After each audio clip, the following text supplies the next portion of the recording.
విద్యార్థి లోకానికి మీ ఏసరెడ్డి నమస్కారం ఫ్రెండ్స్. మనం ఈ రోజు క్లాస్ లో ప్లానింగ్ టు అనే స్ట్రక్చర్ లో డబ్ల్యూహెచ్ టైప్ క్వశ్చన్స్ ఎలా అడగాలో నేర్చుకోబోతున్నాము. గత వీడియోస్ లో ప్లానింగ్ టు ఎలా వాడాలి, ఏ సందర్భంలో వాడాలి, ఎందుకు వాడాలి, మరి ప్లానింగ్ టు అనే టాపిక్ లో ఎస్ఆర్ నో టైప్ క్వశ్చన్స్ ఎలా అడగాలో నేర్చుకోవడం జరిగింది. ఈ క్లాస్ లో కేవలం డబ్ల్యూహెచ్ టైప్ క్వశ్చన్స్ ఎలా అడగాలి. ప్లానింగ్ టు అంటే ఏదైనా సరే ఒక పని చేసే ప్రణాళికతో నేను ఉన్నాను అంటాం. ఆమె డాక్టర్ ఏ ప్రణాళికతో ఉంది అంటాం. అతడు లండన్ వెళ్ళే ప్లాన్ తో ఉన్నాడు అంటాం. అతడు ఇంగ్లీష్ పర్ఫెక్ట్ కాబట్టి హిందీ నేర్చుకునే ప్లాన్ తో ఉన్నాడు అంటాం. ఇలా ఏదైనా సరే ఒక పని చేసే ప్రణాళికతో నేను ఉన్నాను అని చెప్పే సందర్భంలో మనం ప్లానింగ్ టు వాడుతుంటాం.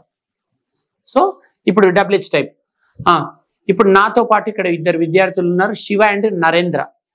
సో వీళ్ళు 4 సబ్జెక్ట్స్ పైన ప్రాక్టీస్ చేసి చూపిస్తారు. ఈ అబ్బాయి వాట్ పైన ప్రాక్టీస్ చేసి చూపిస్తాడు, ఈ అబ్బాయి వేర్.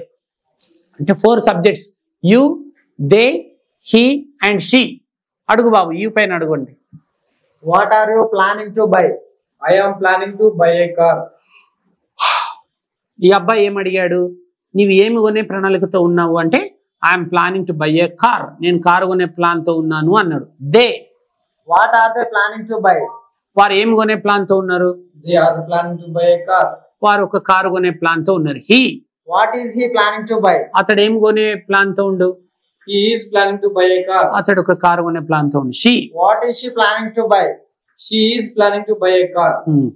చూశారు కదా ఫ్రెండ్స్. అంటే డబ్ల్యూహెచ్ వర్డ్ తర్వాత ఆరు ఈజ్ వాడింది ఈ అబ్బాయి. మీరు వారు అనేటప్పుడేమో what are you planning to, what are they planning to అన్నాడు. వాట్ తర్వాత హెల్పింగ్ వర్బ్. హీ షీట్ వచ్చినప్పుడేమో ఈజ్ వాడిండు.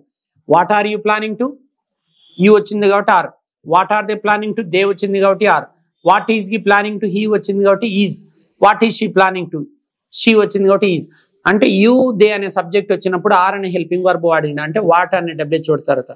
హీ షీట్ అనే సబ్జెక్ట్ వచ్చినప్పుడు వాట్ అనే డబ్ల్యూహెచ్ వర్డ్ తర్వాత ఈజ్ వాడిండు. మొత్తానికి వాట్ తర్వాత ఆర్ అండ్ ఈజ్ వాడడం జరిగింది. అంటే అమెజాన్లు వాడతారనమాట ఈ టాపిక్ లో ప్రశ్నలు అడగడం. సో ఈ అబ్బాయి వాట్ పైన చూపించాడు, ఈ అబ్బాయి వేర్ అనే డబ్ల్యూహెచ్ వర్డ్ పైన చూపించబోతున్నాడు. నేర్చుకుందాం పదండి. Where Where are you planning to settle? అంటే మీరు ఎక్కడ స్థిరపడాలనే ప్రణాళికతో ఉన్నారు. I am planning to settle in America. ఇండియాలో ఉండవన్నమాట. సో ఈ అబ్బాయి ఏమంటుండు, నువ్వు ఎక్కడ స్థిరపడే ప్రణాళికతో ఉన్నావు అంటే I'm planning to settle in America అంటుండు అనమాట. అంటే ఇండియాలో ఉండే ఇంటెలిజెన్స్ అందరూ అమెరికా వెళ్తే ఇండియా ఏం కావాలి కాబట్టి 2-3 years ఉండి మళ్ళీ వచ్చేసి. సో నువ్వు ఎక్కడ స్థిరపడాలనే ప్లాన్తో ఉన్నావు అంటే అమెరికా అన్నాడు. యూ.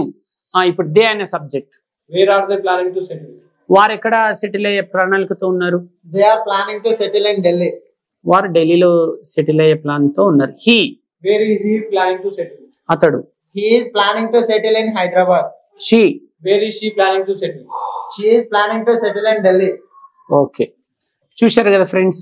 అంటే ఆరు అండ్ ఈజ్ అనే హెల్పింగ్ వర్బ్స్ వాడడం జరిగింది. ఆరేమో యూ, దే వచ్చినప్పుడు, ఈజ్ ఏమో హీ షీట్ వచ్చినప్పుడు. మెయిన్ వర్బ్ అయితే ఒకటో రూపంలో ఉండాలి. ఓకే ఫ్రెండ్స్, ఈ క్లాస్ మీకు చక్కగా అర్థమైందని ఆశిస్తూ అతి త్వరలో మరో చక్కటి వీడియోతో మీ ముందుకు వస్తాము. అంతవరకు సెలవు. ఇట్లు విద్యార్థి బృందం మరియు మీ ఏసరెడ్డి. నమస్కారం.